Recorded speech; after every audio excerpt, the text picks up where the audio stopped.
Ito po ang ituturo ko sa inyo po mga bossing ay isa sa mga pwede nating gawin na pamamaraan para matupad kaagad ang ating mga pinapangarap.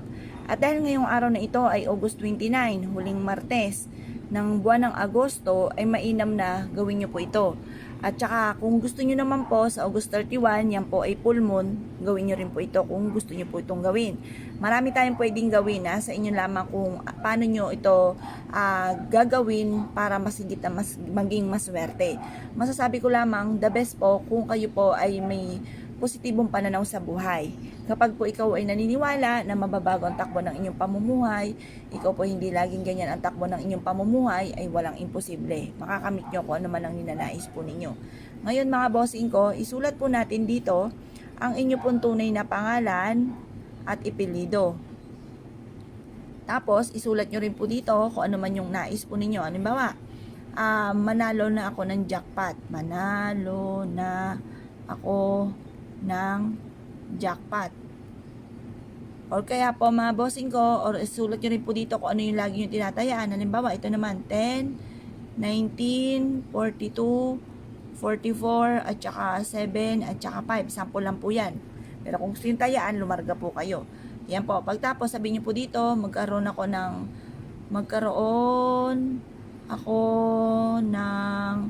malaking bahay. Yan.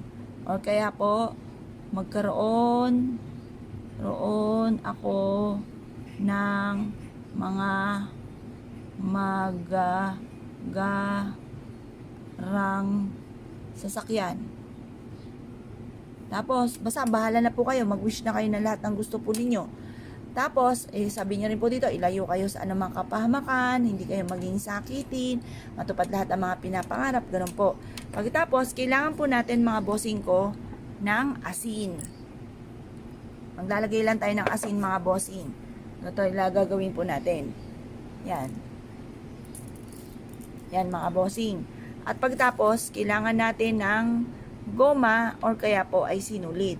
Ito po ay pwede nyong ibuhol at ilagay sa may doorknob or kaya po para matupad kaagad or kaya sa may taas ng pintuan po ninyo or kaya sa may bintana po ninyo. Makakatulong po ito upang sa ganon, instead na kayo po ay puro hirap, panay problema, mapapasin ninyo na lagi ka namang i-a-adyan ito kung saan lagi ikaw ay suswertihin. Kung naniniwala po kayo at nais po itong gawin, huwag na po kayo magpatumpik-tumpik pa.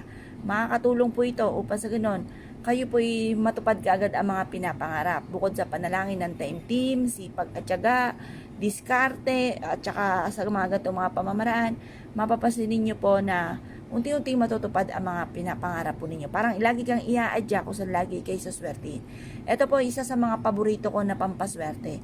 Ang dami-dami ko po mga pampaswerte mga bossing.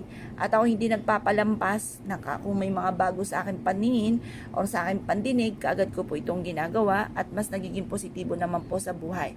Kumbaga, kahit may mga dumarating na pagsubok, yakang-yakan solusyonan. Laging positive lamang mga bossing.